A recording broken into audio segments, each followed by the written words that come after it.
कथा में, कथा श्रवण की विधि में यहाँ तक कहा गया है कि कभी भी श्रोता को वक्ता से ऊंचे आसन पर बैठ करके कथा नहीं सुननी चाहिए। शास्त्रों में यहाँ तक निरूपण किया गया है। ऊर्ध्वं सप्तैव लोकाश्च कल्पनीया सविस्तरम्। कभी भी वक्ता के ऊर्ध्व भाग में बैठ करके कथा नहीं सुननी चाहिए, ये भी निषेध है। हाँ, अगर वक्ता से श्रोता ऊंचे आसन पर बैठ करके कथा श्रवण करता है तो उसके लिए दोष लग जाता है। उसे इस संदर्भ में मुझे एक कथा याद आई महाभारत की। महाभारत के युद्ध के समय दोनों सेनाएं आमने सामने खड़ी हैं। इधर से कौरव शंख बजा रहे हैं, उधर से पांडव शंख बजा रहे हैं। सघोषो धार्तराष्ट्राणाम् हृद्या निव्यधारयत् नवश्च पृथ्वीं चैव त्वमलो व्यनुनादयन्। सघोषो धार्तराष्ट्राणाम् हृद्या निव्यधारयत्। महाराज, उन शंखों की ध्वनि से ये धृतराष्ट्र के पुत्र कांप रहे हैं।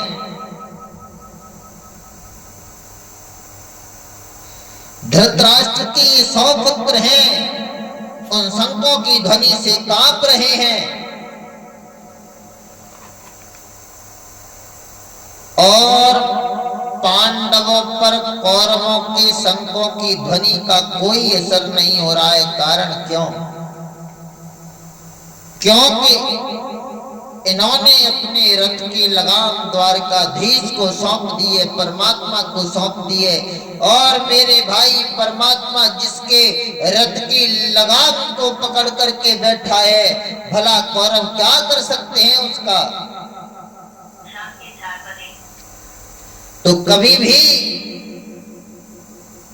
वक्ता को ऊंचे आसन पर नहीं बैठना चाहिए। उस वक्त अर्जुन जब मन में ये विचार करता है कि मैं अपने भाइयों को मार करके इस युद्ध को जीतूंगा, ये ठीक नहीं है। युद्ध मैदान में संकट घड़ी के समय अर्जुन को विषाद हुआ। तब भगवान श्री कृष्ण उस अर्जुन को समझाने के लिए एक उपदेश करते हैं गीता का। अर्जुन, यहां मैं तुझे समझाने की चेष्टा करता हूं, तू ध्यान से सुन। और यहाँ केशव ने अर्जुन को गीता का बोध कराया, गीता श्रवण कराई। उस वक्त हनुमान जी महाराज अर्जुन के रथ के ऊपर बैठी हुई उस ध्वजा पर, अर्जुन के रथ के ऊपर लगी हुई उस ध्वजा पर बैठ करके हनुमंत लाल ने पूरी गीता का उपदेश श्रवण कर लिया। और बाद में कहा, प्रभु मैं भी उतर के नीचे आए, मैं भी आपका शिष्य हूं। भगवान ने कहा, वो कैसे? बोले, अर्जुन को आप गीता का श्रवण करा रहे थे, वो गीता मैंने भी ध्वजा पर बैठे बैठे श्रवण कर ली है, तो मैं भी आपका शिष्य हुआ। तब भगवान ने कहा, ये तुमने अनुचित कार्य किया है। ध्वजा पर बैठे बैठे ही आपने गीता सुनी है, क्योंकि श्रोता का यह धर्म नहीं है तो वह वक्ता से उच्च सिंहासन पर बैठ करके, ऊंचे आसन पर, ऊंचे स्थान पर बैठ करके कथा सुने।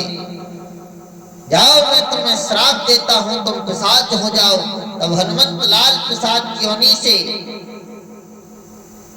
बचने के लिए उपाय खोजते हैं और रोने लगे। प्रार्थना की, प्रभु आप इस सांप से मुझे मुक्ति दिलाएं। तब भगवान ने कहा, अगर आप गीता पर भाष्य करने को इच्छुक हो, भगवान ने गीता पर भाष्य करने को कहा,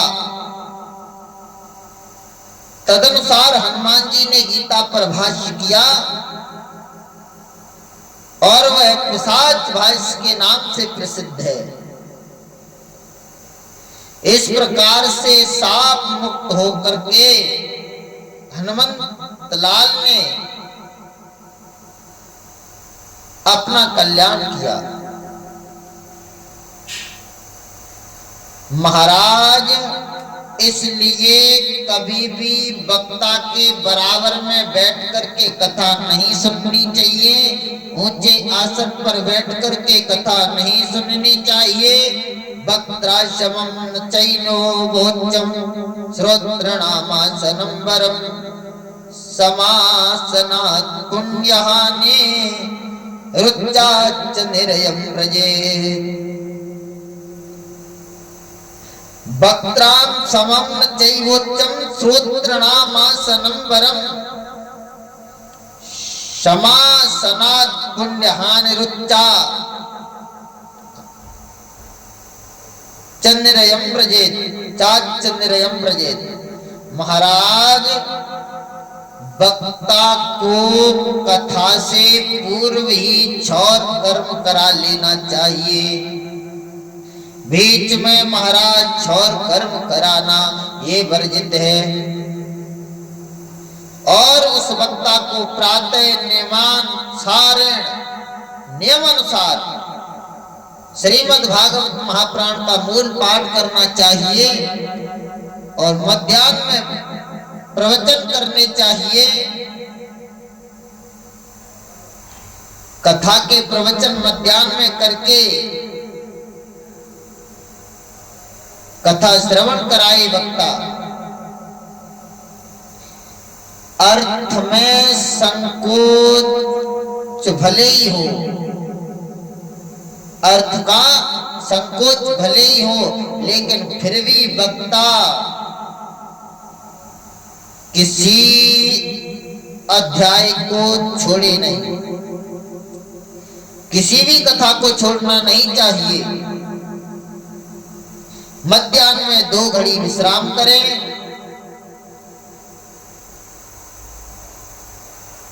ध्यान रहे कथा में बेमतलब की कोई बात नहीं आए, अप्रासंगिक बातें भी नहीं होनी चाहिए। इस प्रकार से श्रोताओं को भी व्रत धारण करके नियम पूर्वक कथा श्रवण करनी चाहिए, तब वो कथा कल्याण करेगी।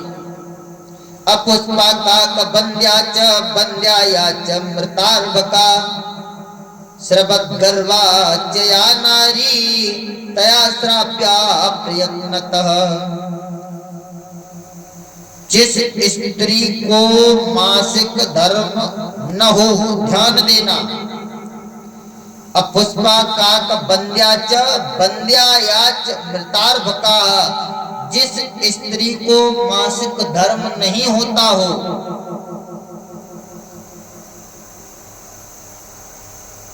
जिसे एक भी बार प्रसव नहीं हुआ हो, श्रवद्गर्वा च या नारी तया श्राव्या प्रयत्नतः, जिनके बच्चे मर जाते हो या श्रवद्गर्वा च या नारी, जिनका गर्भ गिर जाता हो, ऐसी स्त्रियों को प्रयत्न पूर्वकम तया श्राव्या प्रयत्नतः, प्रयत्न करना चाहिए। तो विधि के अनुसार वो इस कथा को श्रवण करें। अंत में और प्रारंभ में श्रीमद् भागवत भगवान की आरती कर इस कथा को श्रवण करें।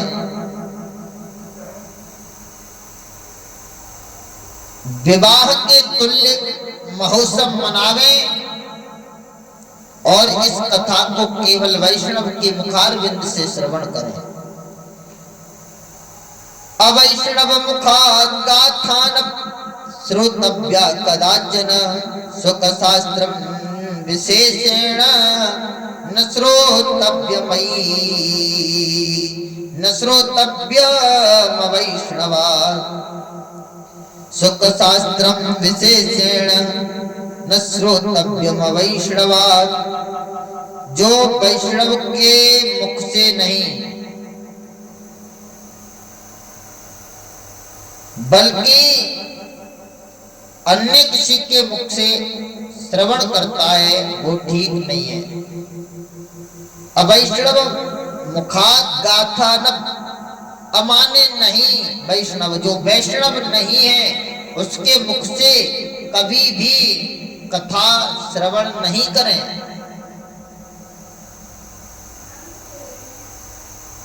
भागवत की कथा तो विशेष वैष्णव के ही मुख से श्रवण करनी चाहिए।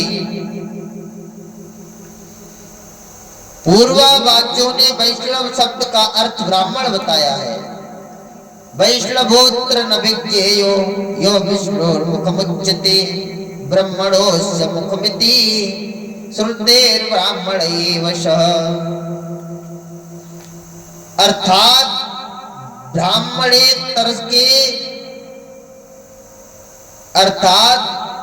ब्राह्मणेतर से इसका कभी श्रवण न करें। श्री गुरु भी ब्राह्मण को ही बनावे, अन्य जाति को नहीं, अन्यथा ब्राह्मण भी शूद्र हो जाता है। इस विषय को कौशिकी संहिता में स्पष्ट किया गया है।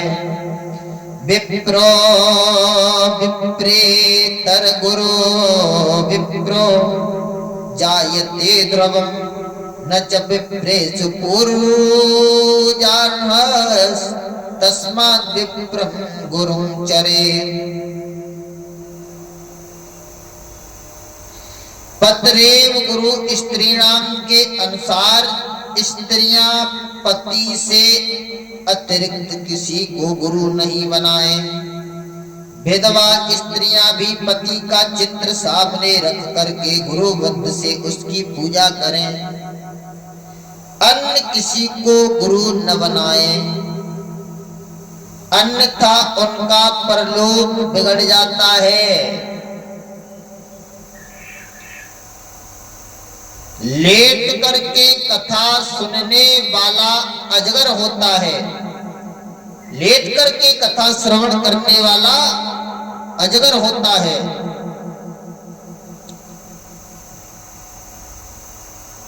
और व्यास जी को बिना प्रणाम किए बैठ करके कथा सुनने वाला वृक्ष की योनि में जाता है, जड़ता। शयानाः परिशृण्वन्तो भवन्त्य जगराजनाः असंप्रणम्य शृण्वन्तो वृक्षत्वं यान्ति मानवाः। इसलिए कभी भी बिना व्यास जी को प्रणाम किए हुए कथा नहीं सुने और कथा स्थल पर पहुंचने पर अपने मन को परमात्मा में लगा करके एक सभ्य श्रोता की तरह बैठ करके कथा सुने, जिससे कल्याण हो सकता है। ये दिव्य कथा श्रवण विधि के बारे में समझाया है।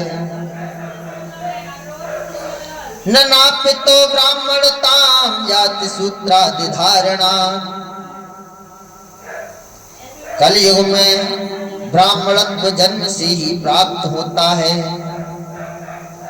तपस्या आदि से नहीं। कलौ ब्राह्मणतां वीर्यात् तपश्चर्यादिना नहीं। जो मोह से स्नेह से अथवा हट से अग्रभोजी ब्राह्मण को उच्चिष्ट भोजन कराता है, वह मूढ़ लाला भक्ष नामक नरक में गिरता है। ध्यान देना, जो स्वयं ही हीन वर्ण होकर के उत्तम वर्ण को शिष्य बनाने की चेष्टा या कुचेष्टा करता है, वह प्रलय पर्यंत मल भक्षण करता रहता है और क्रम से सूकर गर्दभ आदि का पापयुक्त योनियों का भोग करता है। जहां तक चांडाल की योनियों का भोग करना भी शास्त्रों ने बताया है। उच्चिष्ट भोजन स्वानाह और श्रोता जो कुछ भी आचार्य को अर्पण करता है उसका कभी क्षय नहीं होता, वह अक्षय हो जाता है।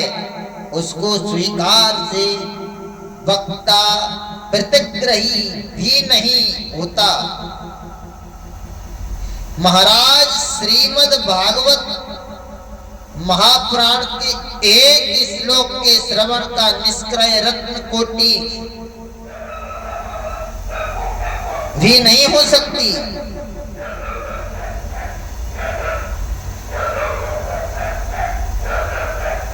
जिस आचार्य ने विधि पूर्वक श्रीमद् भागवत महापुराण की कथा को श्रवण कराया,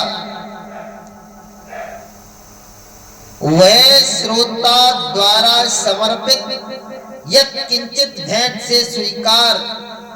के स्वीकार से प्रतिग्रही कदापि नहीं हो सकता। ध्यान देना, श्लोकैक श्रवणे तस्य रत्न कोटिर्न निष्क्रिय शरवश्च तस्य वो वक्ता प्रतिग्राही कथम नहीं सा। यद शक्ति हो तो 3 पल यानी 112 मासे का स्वर्ण सिंहासन बनवा करके उस पर श्रीमद् भागवत भगवान को विराजमान करवा करके अगर आचार्य को उस पुस्तक को वह दान करें तो उससे संसार के सारे बंधनों को छूट करके अंत में भगवान के परम पद की प्राप्ति होती है। श्रद्धा सहित कथान्ते हवनम कुर्यात् गायत्र्यां त्वयुतं बुधैः न्यूनत् परिहारार्थं पठे नाम सहस्रकम्। कौश की संहिता में यहाँ तक कहा गया है कि 10वें स्कंद के प्रति श्लोक से पायस आदि द्वारा हवन करें, गीता का पाठ श्रवण कराएं, गायत्री इत्यादि मंत्रों का जाप करें। जहां तक बताया है अथवा 10,000 गायत्री मंत्र के द्वारा हवन कराएं, आहुति दें। ये कथा श्रवण विधि, जो भी व्यक्ति विधि पूर्वक इस कथा को श्रवण करता है निसंदेह वह परमात्मा के परम पद को प्राप्त होता है। बोलिए भागवत भगवान की जय। हर हर महादेव।